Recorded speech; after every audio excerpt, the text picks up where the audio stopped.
जय हिंद दोस्तों। दुनिया भर में कोरोना एक बार फिर से अपने पांव पसारते जा रहा है। इन्हीं सब चीज़ों के बीच में आईपीएल शुरुआत हो रही है। आईपीएल की अभी थोड़ी देर में मैं जो वीडियो शूट कर रहा हूँ, थोड़ी ही देर बाद मुंबई इंडियंस और आरसीबी का मैच होने वाला है।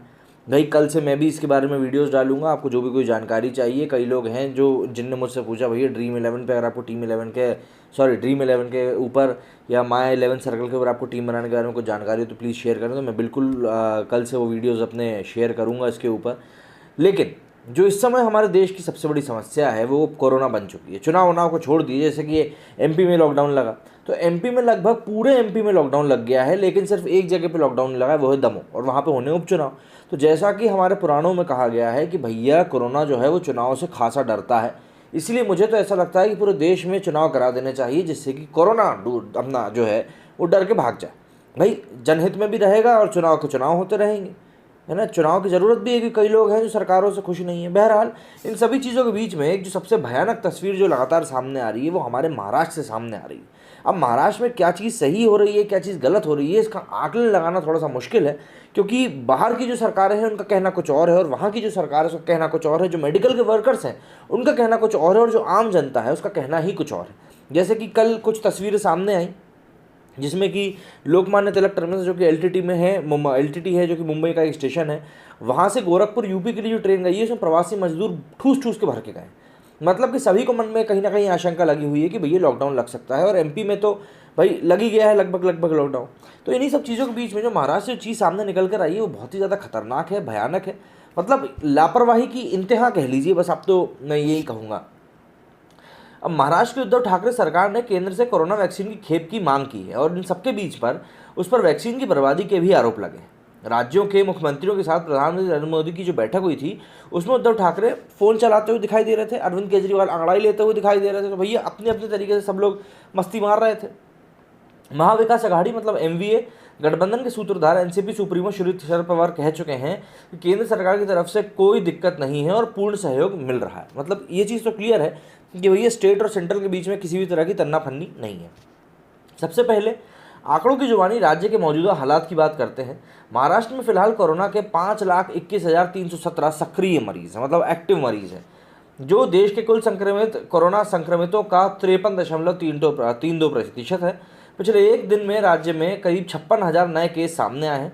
मृतकों की संख्या 57,000 पहुँच गई है, जो देश का 34% है। भारत में पिछले एक दिन में कोरोना के 1,31,000 नए मामले सामने आए हैं। जैसा कि आप देख सकते हैं उनमें से भी 43% जो है, मतलब करीब 44% अकेले महाराष्ट्र से निकल कर सामने आए। महाराष्ट्र से उत्तर प्रदेश, बिहार और झारखंड जाने वाली ट्रेनों में अब जगह नहीं है। नाइट कर्फ्यू और लॉकडाउन लगने के कारण वहाँ उन्हें काम नहीं मिल रहा लोगों को, तो प्रवासी मजदूर जो हैं लौटेंगे। यूपी बिहार में भी संक्रमण का जो खतरा है वो बढ़ सकता है। भाई वहाँ से आएंगे, अब 10 में से एक आध को थोड़ा बहुत तो संक्रमण रहेगा। इन सभी राज्यों में मेडिकल सलाहों को दरकिनार कर लोग मास्क और सैनिटाइजर का प्रयोग कर भी नहीं रहे हैं। अब रमज़ान का महीना भी आने वाला है। मुस्लिम नेताओं ने सीएम को पत्र लिखकर, मतलब उद्धव ठाकरे को पत्र लिखकर उन्हें इस महीने में ढील दी जाए ताकि वो मजहबी गतिविधियों को पूरा कर सके। रमज़ान खत्म होने के बाद ईद आएगा और बाज़ारों में चहल पहल इतनी बढ़ जाएगी कि उससे कंट्रोल करना बहुत मुश्किल होगा, खासकर एक सेक्युलर सरकार के लिए। पिछली बार भी ईद के दौरान मुंबई की बाज़ारों की स्थिति बहुत ही बदतर हो गई थी और बहुत, अब क्या कहें, कुछ कहना बुरा होता है। राज्य में कोरोना के दौरान दी जाने वाली रेमडेसिविर इंजेक्शन की भी ब्लैक मार्केटिंग शुरू हो गई है। मुंबई पुलिस ने अंधेरी की एक दुकान से ऐसे 272 इंजेक्शन जब्त किए। इन्हें ब्लैक मार्केटिंग के लिए रखा गया था। इसी तरह अंधेरी ईस्ट के सरफराज हुसैन नामक युवक को ऐसी 12 शीशी के साथ धरा गया था। सरकार ने चेताया है कि ब्लैक मार्केटिंग बर्दाश्त नहीं की जाएगी। इससे पता चलता है कि राज्य में ऐसी गतिविधियां धड़ल्ले से चालू हैं।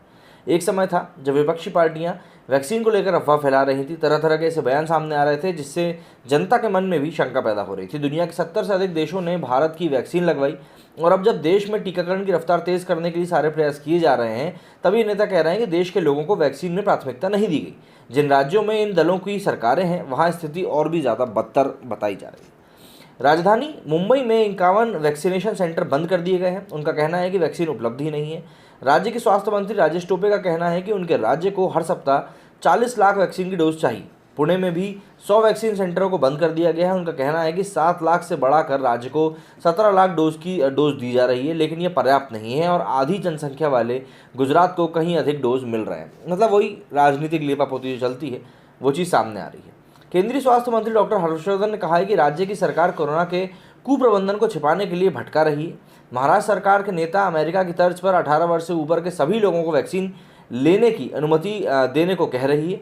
वहीं केंद्र सरकार ने कहा है कि कोरोना से सबसे ज़्यादा प्रभावित महाराष्ट्र में 5 लाख से अधिक वैक्सीन की डोज बर्बाद कर दी गई है। मतलब ऐसे समय में अगर आप इन अहम चीज़ों की बर्बादी की बात करेंगे तो यार व्हाट द। केंद्रीय मंत्री प्रकाश जावड़ेकर का कहना है कि महाराष्ट्र को अब तक कोरोना वैक्सीन के 1,06,19,190 डोज सप्लाई की गई है, जिनमें से 90 लाख का प्रयोग किया जा चुका है और 5 लाख खराब हो गए। उन्होंने कहा कि 7 लाख डोज पाइपलाइन में हैं और 23 लाख अभी भी उपलब्ध हैं, जो 1 सप्ताह चल सकते हैं। उन्होंने कहा कि योजना के अभाव में वैक्सीन की बर्बादी हुई। अब इसे लेकर राज्य में सत्ता पक्ष और विपक्ष में बयानबाजी तेज है। अब यार ये तो मतलब वही बात हो गई कि आप जनता की तरफ ध्यान दे नहीं रहे हो, अपनी लड़ाई झगड़े में लगे हुए हो। वैक्सीन तो बर्बाद की बर्बाद हो ही गई ना, जो कि इस समय कई लोगों के लिए अमृत का काम कर सकती है।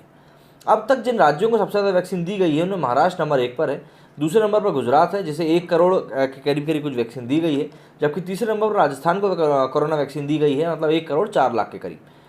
महाराष्ट्र और राजस्थान में भाजपा विरोधी दलों की सत्ता है। वैक्सीन की डोज देने का राष्ट्रीय औसत 37 लाख के करीब है। इन राज्यों को लगभग इससे 3 गुना ज़्यादा वैक्सीन के डोजेस दिए जा चुके हैं। महाराष्ट्र के कारोबारी जहां अब वहां फिर से लगाए गए कड़े लॉकडाउन का विरोध कर रहे हैं। व्यापारियों और हॉस्पिटैलिटी सेक्टर के लोगों ने इस लॉकडाउन का कड़ा विरोध किया है। ये सभी उन क्षेत्रों के लोग हैं जिनका कारोबार देश भर में चले लंबे लॉकडाउन के बाद अनलॉक के कारण अभी फिर से चालू होना शुरू हुआ था, लेकिन फिर से बंदी की मार ने इन्हें बेहाल कर दिया है। महाराष्ट्र के इस लॉकडाउन में न सिर्फ 40,000 करोड़ रुपए का नुकसान होगा, बल्कि भारत का ग्रॉस वैल्यू एडेड विकास भी 0.32% नीचे गिर जाएगा। इसका असर देश पर ज़रूर पड़ेगा, क्योंकि महाराष्ट्र GSDP मतलब ग्रॉस स्टेट डोमेस्टिक प्रोडक्ट के मामले में देश में सबसे ज़्यादा योगदान देता है। सरकार ने प्राइवेट सेक्टर पर फिर से तमाम तरह की पाबंदियाँ लगा दी हैं। व्यापारियों के कई संस्थानों ने सड़क पर आकर विरोध प्रदर्शन किया। इसी तरह की एक बोरीवली ईस्ट व्यापारी एसोसिएशन के दुकानदारों ने मत छीनो हमारा कारोबार, हमारा ही है घर बार लिखे पोस्टर लगाए। उन्होंने लॉकडाउन को हटाओ, व्यापारियों को बचाओ, कोरोना से मरेंगे कम, लॉकडाउन से मरेंगे हम लिखे पोस्टर्स भी लगवाए। मुंबई के रेस्टोरेंट्स, बार और कैफ़े ने इंस्टाग्राम पर मिशन रोजी रोटी ट्रेंड चलाया। उनका पूछना है कि IPL से लेकर फिल्म शूट और चुनावी रैलियों तक जारी हैं, फिर उन्हें ही क्यों निशाना बनाया जा रहा है। मुंबई के 100 से ज़्यादा ऐसे प्रतिष्ठानों ने इसमें हिस्सा लिया था और कंडीशन इतनी ज़्यादा ख़राब है कि क्षेत्र में 20% से ज़्यादा रेस्टोरेंट हमेशा के लिए बंद हो गए हैं, क्योंकि उनको भारी नुकसान का सामना करना पड़ा है। हॉस्पिटैलिटी प्राइवेट लिमिटेड के CEO और national restaurant association of India के अध्यक्ष अनुराग कटियार का कहना है कि नाइट कर्फ्यू से रेस्टोरेंट पर भारी मार पड़ रही है, क्योंकि 8 बजे के बाद यही वो समय होता है जब डिनर टाइम होता है और उनका 75% कारोबार इसी समय पे होता है। महाराष्ट्र की सरकार ने हड़बड़ी में राज्य की प्राइवेट अस्पतालों को अपने ICU को कोरोना मरीजों के लिए आरक्षित करने का आदेश दे दिया है, जिससे कि तुरंत मेडिकल आवश्यकताओं वाले अन्य मरीजों को दिक्कत आ गई। कोरोना के कारण स्थिति इतनी खराब हो गई है कि औरंगाबाद में 8 हिंदुओं के शवों को एक ही चिता पर जला डाला गया। चिता जलाने के लिए अस्थायी शमशानों में जुगाड़ लगाया जा रहा है। सूखी लकड़ियां तक नहीं मिल रही हैं। इस हद तक मतलब कंडीशन खराब हो गई, आप इससे अंदाज़ा लगाइए।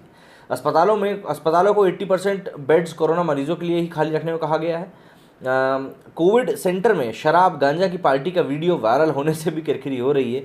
महाराष्ट्र के अस्पतालों की स्थिति का अंदाज़ा इसी से लगाया जा सकता है कि वहाँ के मरीज़ हैदराबाद जाकर इलाज करा रहे हैं। हैदराबाद के हर अस्पताल में 20 से 30% तक बेड्स महाराष्ट्र के मरीजों के नाम इस समय हैं। नाम मतलब है कि वहाँ पे इतने मरीज वहाँ भर्ती हुए। इतना ही नहीं, महाराष्ट्र के अस्पतालों में कोरोना के नाम पर कई टेस्ट कराकर रुपए भी वसूले जा रहे हैं। खुद राज्य के स्वास्थ्य मंत्री राजेश टोपे ने इस बात को स्वीकार किया।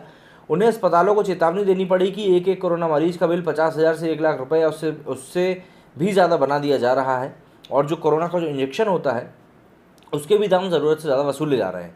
सरकार द्वारा सेलिंग प्राइस कम करने के बावजूद ऐसा किया जा रहा है। अब इन सभी चीज़ों के बीच में देखिए, आरोप प्रत्यारोप तो लगेंगे ही। सरकार के ऊपर कई आरोप लगेंगे, कई आरोप विपक्ष के ऊपर लगेंगे, एक दूसरे के ऊपर लगाएंगे, और ये सब लड़ाई झगड़ा जो है यूँ ही चलता रहेगा। लेकिन इसमें ध्यान देने वाली बात जो है कि सबसे बड़ा नुकसान किसको होगा, कि सबसे बड़ा नुकसान होगा इसमें सिर्फ और सिर्फ आम आदमी को। और अगर आम आदमी ये पूरी परिस्थिति को देखकर अभी भी नहीं चेतता है तो वो आम आदमी नहीं है, वो 1 नंबर का गधा है। मतलब उसको जानवर कहना भी बेकार है कि भैया तुम जब वोट देते हो तो तुम क्या सोच कर वोट देते हो। अब तो कम से कम सच्चाई देखो कि किस तरीके से इस वर्स्ट सिचुएशन को हैंडल किया है। सिर्फ महाराष्ट्र की बात नहीं कर रहा हूँ मैं, बल्कि ऑल ओवर द इंडिया जो सरकार है, जो गवर्नमेंट है, हर एक प्रदेश में वो किस तरीके से किस चीज़ को हैंडल करी, इस चीज़ को अभी तो देखने का समय है। आप लोग अभी इन चीज़ों को नहीं देखेंगे, ध्यान नहीं देंगे, तो आने वाले समय में आप किस तराजू पे इनको रख के तौलेंगे। इसीलिए अभी अपने आप को तैयार कीजिए कि आने वाले समय में आपको किस सरकार के लिए वोट देना है।